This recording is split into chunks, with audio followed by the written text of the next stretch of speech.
Como ejemplo de movimientos circulares vamos a resolver el siguiente problema. Dice lo siguiente. Una rueda empieza a girar desde el reposo y acelera de tal forma que su velocidad angular aumenta uniformemente a 200 RPM en 6 segundos. Después de girar algún tiempo con esta rapidez se aplican los frenos y se detiene la rueda en 5 minutos. El número total de revoluciones de la rueda fue de 3100 revoluciones. Numeral A. Calcule el tiempo total de la rotación. Numeral B. Calcule el ángulo total de giro de la rueda. Numeral C. Grafique omega versus tiempo. Entonces, para esto lo primero que hacemos es identificar qué tipos de movimientos hay. Ahí podemos ver en el enunciado del problema que hay inicialmente un movimiento circular uniformemente acelerado. En segunda instancia hay un movimiento circular uniforme. Y posteriormente hay un tercer movimiento que es uniformemente acelerado, movimiento circular uniformemente acelerado con aceleración negativa porque el disco o la rueda está frenando. Entonces, para describir esto he hecho el siguiente diagrama en donde cada una de las líneas corresponde con el inicio de alguno de los movimientos. Entonces empezamos con la rueda quieta, que empieza a girar desde una velocidad angular 0 hasta alcanzar una velocidad final de 200 RPM y se detiene en un ángulo φ1, es decir que desde aquí hasta aquí ha alcanzado a girar un cierto ángulo. Eso es lo primero que vamos a calcular y para eso necesitamos describir el ángulo en términos de la ecuación de movimiento circular uniformemente acelerado que está por esta ecuación. Aquí tenemos, de acuerdo con nuestro sistema de referencia, que φ0 es 0, que la velocidad angular inicial también es 0, por tanto nos quedaría solamente el último término, en donde el alfa o la aceleración angular sería el cambio que sufrió la velocidad en 1 dividido entre el intervalo de tiempo 1 multiplicado por el delta de t. 1 al cuadrado, o sea, toda esta expresión.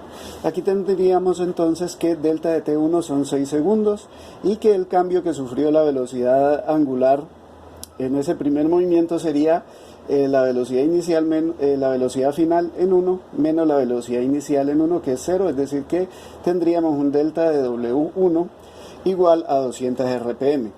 De aquí, cuando hacemos este reemplazo en esta ecuación, pues vamos a encontrar que el cuerpo giró 20 pi radianes, lo que es equivalente a 10 vueltas completas. Es decir, ese es el ángulo que alcanzó a girar mientras estaba acelerando.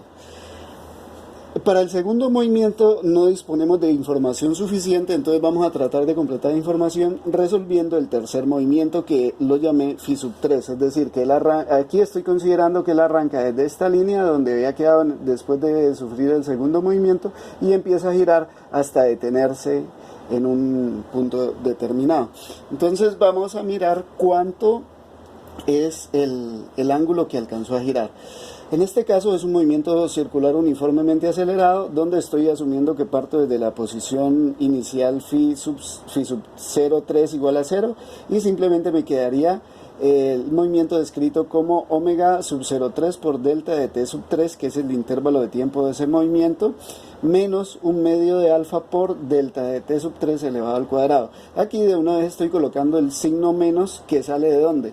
De calcular el delta de la velocidad angular que sufrió en el tercer movimiento. ¿Por qué? Porque él arranca desde la velocidad final es 0 porque se detiene y la velocidad inicial es justamente la velocidad que tenía del movimiento 2 y que justamente coincide con la velocidad final del movimiento 1 de 200 RPM expresada en radianes por segundo. Entonces, en este caso tenemos un delta del tiempo 3 de 5 minutos, o sea 300 segundos. Cuando hacemos toda esta cuenta llegamos a esta expresión y al reemplazar los valores pues vamos a tener que en el movimiento 3 la rueda alcanzó a girar 1000 pi radianes, lo que es equivalente a 500 vueltas. Como ya conocemos cuánto giró en la primera y en el tercer movimiento y en el primer movimiento, entonces podemos calcular qué ángulo giró en el segundo movimiento, que era lo que desconocíamos. Entonces con eso vamos a resolver. Bueno, por un lado tendríamos que el ángulo total que giró sería de 6200 pi radianes. ¿Por qué? Porque giró 3100 vueltas. dio 3100 vueltas o revoluciones, eso equivale a 6200 pi radianes.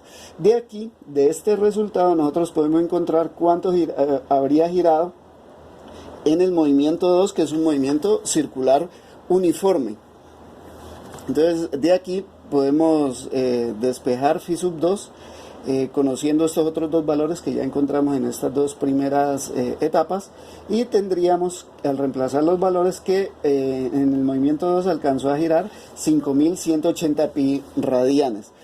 Con este dato podemos ahora sí resolver el segundo movimiento, en donde teníamos que la velocidad angular es justamente de 200 rpm durante todo el movimiento, y la ecuación de movimiento sería igual a phi sub 2 igual a omega sub 0,2 por delta de t sub 2, donde delta de t sub 2 es el que vamos a encontrar, porque conocemos ya phi sub 2, es decir, todo el ángulo que alcanzó a girar durante el segundo movimiento. Entonces, al reemplazar los valores donde w sub 0,2 es igual a 200 rpm, y reemplazar todo esto, tendríamos que delta de t sub 2 es igual a 777 segundos.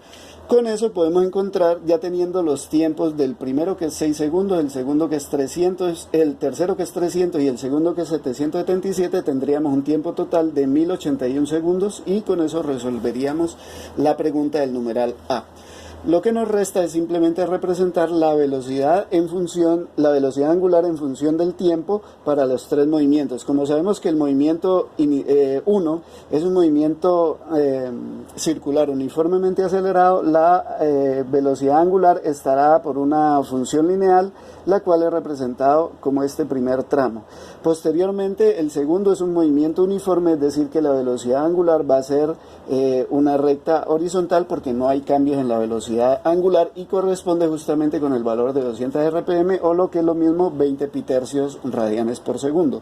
Y para el tercero, pues simplemente va a ser un movimiento uniformemente acelerado, pero con aceleración negativa. Por tanto, la función de la velocidad va a ser una función lineal con pendiente negativa, que está aquí, y esquemáticamente de una vez también he encontrado que el valor de la aceleración en este caso es menor que el del primer movimiento. Por tanto, bueno, esquemáticamente aquí está una pendiente menor que la del primero, comparadas numéricamente, ¿no? Porque una es pendiente negativa y la otra es pendiente positiva.